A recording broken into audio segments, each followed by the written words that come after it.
ಮಾತಾಡುವಾಗ ವಿಜೇಂದ್ರ ಕುರ್ಚಿ ಗಟ್ಟಿಯಾಗಿಲ್ಲ, ಕಾಲು ಮುರಿದೋಗ್ಯಾವ ಅದು ನಿಜಾನ ಸರ್? ಏನು ವಿಜೇಂದ್ರ ಗೌಡ ನಮ್ಮ ಎಮ್ ಇ ಪಾಲ್ರ ಆತ್ಮೀಯರು ಅದಾರ, ಅವ್ರವ್ರು ಮಾತಾಡ್ತಿರ್ಬೇಕು. ಯಾಕಂದ್ರೆ ಅಲಯನ್ಸ್ ಪಾರ್ಟಿಗಳು ಅದಾವ ಈ ಎಮ್ ಇ ಪಾಲ್ರ ಸ್ವಲ್ಪ ವಿಜೇಂದ್ರ ಯಡಿಯೂರಪ್ಪ ದೋಸ್ತಿ ಐತಿ. ಯಾಕಂದ್ರೆ ಒಂದೇ ವಿಮಾನದಾಗ ಹೋಗಿದ್ರು ಶಿವಮೊಗ್ಗ ವಿಮಾನ ಚಾಲು ಮಾಡಿ ಅಲ್ಲಿ ಏನಾದ್ರು ಮಾತಾಡ್ಕೊಡ್ಬೇಕು. ಬಿಜಾಪುರದ ಕಂದಾಯ ಇಲಾಖೆಯ ಜಮೀನುಗಳನ್ನು ಆ ಮೊಹಮ್ಮದ್ ಮೊಹಸಿನ್ ಡಿ ಸಿ ಇದ್ದಾಗ 400-500 ಎಕರೆ ವಕಫ್ ಮಾಡಿಕೊಂಡು ಈಗ ಮೊನ್ನೆ ನಾ ಬರೀ 56,000 ತಿಳ್ಕೊಂಡಿದ್ದೆ. 1,11,000 ಎಕರೆ ಕರ್ನಾಟಕದಲ್ಲಿ ವಕಫ್ ಆಗಿ ಪರಿವರ್ತನೆ ಮಾಡ್ಯಾರ. ಯಾದಗಿರಿಯಲ್ಲೇ ಸುಮಾರು 3,500 ಎಕರೆ ಇದೆ ಆಕ್ರಮಣ ಮಾಡ್ಕೊಂಡಾರಲ್ಲ, ಅತಿಕ್ರಮಣ ಏನಾಗಿದೆ ಅದನ್ನು ಬಿಡಿಸ್ಕೊಡ್ರಿ, ಇಲ್ಕಂದು ಹೊಸ ಜಮೀನು ಕೊಡ್ರತ್ತ. ಅಲ್ಲಿ ಯಾರದಾರ ದಲಿತರು ಹಿಂದುಳಿದವ್ರು ಮನೆ ಮಾಡ್ಕೊಂಡಿದ್ದಾರೆ. ಇವೇನ ಜಮೀರ್ ಅಹ್ಮದ್ ಅವ್ರಿಗೇನಾರು ಒತ್ತುರಿ ತೆಗಿಲಿಕ್ಕೆ ಪ್ರಯತ್ನ ಮಾಡಿದ್ರೆ, ದಲಿತರಿಗೆ ಹಿಂದುಳಿದವ್ರಿಗೆ ಏನಾರು ಖಾಲಿ ಮಾಡಿಸ್ಲಿಕ್ಕೆ ಪ್ರಯತ್ನ ಮಾಡಿದ್ರೆ ನಾವು ಸುಮ್ಕೊಂಡಿರೋದಿಲ್ಲ, ನಾವು ಅವ್ರ ಪರವಾಗಿರ್ತೀವಿ. ಇವತ್ತಿನ ಅಹಿಂದ ನಾಲಾಯಕ ನಾಯಕರು ಮೊದಲ ವಕಫ್ ಬಗ್ಗೆ ಮಾತಾಡಿದ್ರು. ಕ್ವಶನ್ ಕೇಳೋರು, ವಕಫದ ಆಸ್ತಿ ಇದು ಮಾಡಿದ್ರೆ ನೀವು ದಲಿತರು ಹಿಂದುಳಿದವ್ರು ಎಲ್ಲಿ ಹೋಗ್ತಿರ್ಬೇಕು ಕೇಳಿ.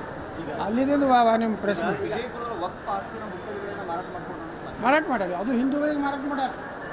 ಒಬ್ಬ ಮಾಜಿ ಕಾರ್ಪೊರೇಟರ್ಗೆ ಮಾರಾಟ ಮಾಡ್ಯಾರ, ಎಲ್ಲಿ ದರ್ಗಾ ರೋಡಿಗೆ. ಅಂದ್ರೆ ವಕಫ್ ಆಸ್ತಿ ಹಿಂದೂಗಳಿಗೆ ಮಾರಾಟ ಮಾಡಕ್ಕೆ ಬರೋದಿಲ್ಲ. ಅಂದ್ರೆ ಅವರು ಮೌಲ್ಯಗಳೇನು ಅದಾರಲ್ಲ, ಅದಕ್ಕೇನೋ ಮುತವಲ್ಲಿ ಅವರೇ ಮಾರಾಟ ಮಾಡ್ಕೊಳಕತ್ತಾರ, ಅವರೇ ಅಕ್ರಮ ಮಾಡ್ಲಕತ್ತಾರ. ವಕಫದ್ದು ಹಿಂದೂಗಳಲ್ಲ. ವಿಧಾನಸಭೆಯಲ್ಲಿ ಮಾತಾಡಿದ್ದೀನಿ. ಇನ್ನು 2-3 ತಿಂಗಳಲ್ಲಿ ರೆಡಿ ಆಗ್ತದೆ. ಇನ್ನೂ ಸ್ವಲ್ಪ ಕೆಲಸ ಇದೆ. ಯಾಕಂದ್ರೆ ಸೇಫ್ಟಿ ದೃಷ್ಟಿಯಿಂದ ಎಲ್ಲನೂ ರೆಡಿ ಆಗಬೇಕು. ನಾವು ಸುಮ್ಮನೆ ಗಡಿ ಫೈರಿಂಗ್ ಮೆಷಿನ್ ಹಾಕಬೇಕು. ಅದು ಎಲ್ಲ ರೆಡಿಯಾಗಿ ಏರ್ಪೋರ್ಟ್ ಅಥಾರಿಟಿ ಆಫ್ ಇಂಡಿಯಾದವ್ರು ಕ್ಲಿಯರೆನ್ಸ್ ಕೊಟ್ಟರೆ ಚಾಲು ಮಾಡಿ. ಗಡ್ಬಡಿ ಮಾಡಿ ಏನಾರೇ ನಾಳೆ ಒಂದು ಅನಾಹುತ ಆಯಿತು ಅಂತ ತಾಂತ್ರಿಕ ದೋಷ ಆಗಿ ಅದಕ್ಕೆ ಯಾವುದೋ ಅಪಾಯಿಸ್ಕೊಬೋದು. ಇನ್ನೂ 2-3 ತಿಂಗಳು ಟೈಮ್ ತೊಗೊಳ್ಳಿ, ಎಲ್ಲ ಸುರಕ್ಷಿತವಾಗಿ ವಿಮಾನ ನಮ್ಮ ವಿಜಾಪುರದಿಂದ ಹಾರಲಿ. ಅದು ಇನ್ನೂ ಕೆಲವೊಂದು ನಮ್ಮ ವಕಫ್ಗೇನೋ ಅವರು ಇದು ಮಾಡಿಕೊಟ್ಟಿಲ್ಲ, ಎಂಟ್ರಿ ಮಾಡಿಕೊಟ್ಟಿಲ್ಲ. ಇವೆಲ್ಲ ನಿಮಗೆ ಅದು ಉತ್ತರದ ಪ್ರತಿ ಕೊಡ್ತೀನಿ ನಿಮಗೆ.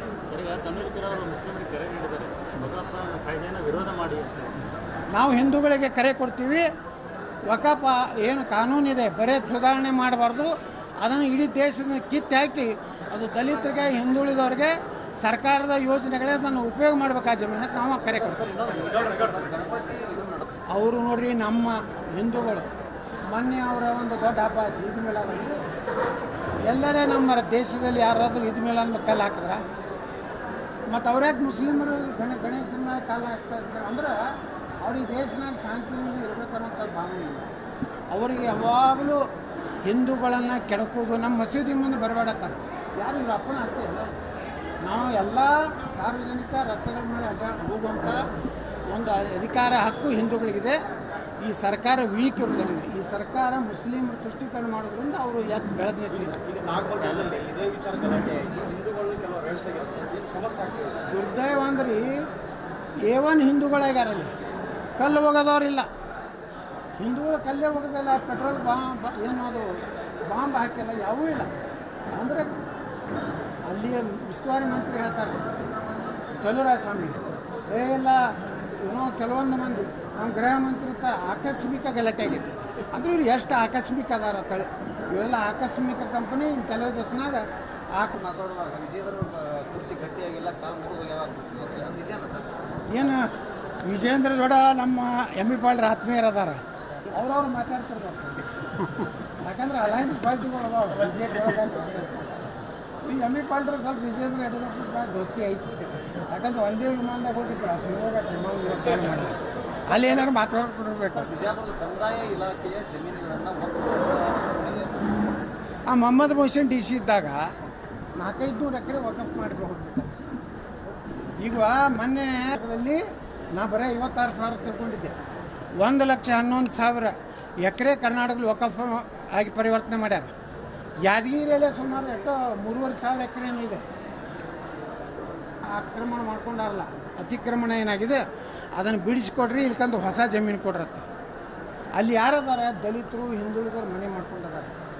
ಇವೇನ ಜಮೀರ್ ಅಹ್ಮದ್ ಅವ್ರಿಗೇನಾರು ಒತ್ತುರಿ ತೆಗಿಲಿಕ್ಕೆ ಪ್ರಯತ್ನ ಮಾಡಿದ್ರೆ, ದಲಿತರಿಗೆ ಹಿಂದುಳಿದವ್ರಿಗೆ ಏನಾರು ಖಾಲಿ ಮಾಡಿಸ್ಲಿಕ್ಕೆ ಪ್ರಯತ್ನ ಮಾಡಿದ್ರೆ ನಾವು ಸುಮ್ಕೊಂಡಿರೋದಿಲ್ಲ, ನಾವು ಅವ್ರ ಪರವಾಗಿರ್ತೀವಿ.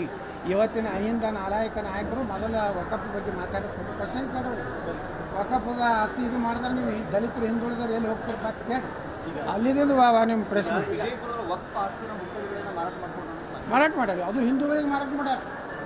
ಒಬ್ಬ ಮಾಜಿ ಕಾರ್ಪೊರೇಟರ್ಗೆ ಮಾರಾಟ ಮಾಡ್ಯಾರ. ಎಲ್ಲಿ ದರ್ಗಾ ರೋಡಿಗೆ. ಅಂದ್ರೆ ವಕಫ್ ಆಸ್ತಿ ಹಿಂದೂಗಳಿಗೆ ಮಾರಾಟ ಮಾಡಕ್ಕೆ ಬರೋದಿಲ್ಲ. ಅಂದ್ರೆ ಅವರು ಮೌಲ್ಯಗಳೇನು ಅದಾರಲ್ಲ, ಅದಕ್ಕೇನೋ ಮುತವಲ್ಲಿ ಅವರೇ ಮಾರಾಟ ಮಾಡ್ಕೊಳಕತ್ತಾರ. ಅವರೇ ಅಕ್ರಮ ಮಾಡ್ಲಕತ್ತಾರ ವಕಫದ್ದು, ಹಿಂದೂಗಳಲ್ಲ. ಸರ್, ಈಗ ವಿಜಯಪುರ ವಿಮಾನ ವಿಧಾನಸಭೆಯಲ್ಲಿ ಮಾತಾಡಿದ್ದೀನಿ. ಇನ್ನು 2-3 ತಿಂಗಳಲ್ಲಿ ರೆಡಿ ಆಗ್ತದೆ. ಇನ್ನೂ ಸ್ವಲ್ಪ ಕೆಲಸ ಇದೆ. ಯಾಕಂದ್ರೆ ಸೇಫ್ಟಿ ದೃಷ್ಟಿಯಿಂದ ಎಲ್ಲನೂ ರೆಡಿ ಆಗಬೇಕು. ನಾವು ಸುಮ್ಮನೆ ಕಡೆ ಫೈರಿಂಗ್ ಮೆಷಿನ್ ಆಗಬೇಕು. ಅದು ಎಲ್ಲ ರೆಡಿಯಾಗಿ ಏರ್ಪೋರ್ಟ್ ಅಥಾರಿಟಿ ಆಫ್ ಇಂಡಿಯಾದವ್ರು ಕ್ಲಿಯರೆನ್ಸ್ ಕೊಟ್ಟು ಚಾಲು ಮಾಡಿ, ಗಡ್ಬಡಿ ಮಾಡಿ ಏನಾರು ನಾಳೆ ಒಂದು ಅನಾಹುತ ಆಯಿತು ಅಂತ ತಾಂತ್ರಿಕ ದೋಷ ಆಗಿ ಅದಕ್ಕೆ ಯಾವುದೋ ಅಪಾಯಿಸ್ಕೊಬೋದು. ಇನ್ನೂ 2-3 ತಿಂಗಳು ಟೈಮ್ ತೊಗೊಳ್ಳಿ, ಎಲ್ಲ ಸುರಕ್ಷಿತವಾಗಿ ವಿಮಾನ ನಮ್ಮ ವಿಜಯಪುರದಿಂದ ಹಾರಲಿ. ಅದು ಇನ್ನೂ ಕೆಲವೊಂದು ನಮ್ಮ ವಕಫ್ಗೆ ಇನ್ನೂ ಅವರು ಇದು ಮಾಡಿಕೊಟ್ಟಿಲ್ಲ, ಎಂಟ್ರಿ ಮಾಡಿಕೊಟ್ಟಿಲ್ಲ. ಇವೆಲ್ಲ ನಿಮಗೆ ಅದು ಉತ್ತರದ ಪ್ರತಿ ಕೊಡ್ತೀನಿ ನಿಮಗೆ.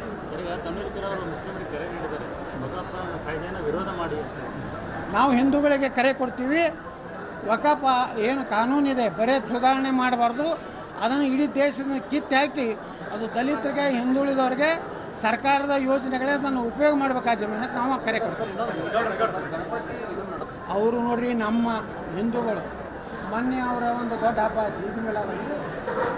ಎಲ್ಲರೇ ನಮ್ಮ ದೇಶದಲ್ಲಿ ಯಾರಾದರೂ ಈದ್ ಮಿಲಾದ್ ಕಲ್ಲು ಹಾಕಿದ್ರ ಮತ್ತು ಅವ್ರ್ಯಾಕೆ ಮುಸ್ಲಿಮರು ಗಣೇಶನ ಕಾಲ ಹಾಕ್ತಾ ಇರ್ತಾರೆ ಅಂದ್ರೆ ಅವ್ರಿಗೆ ದೇಶನಾಗ ಶಾಂತಿಯಿಂದ ಇರಬೇಕನ್ನೋಂಥ ಭಾವನೆ ಇಲ್ಲ.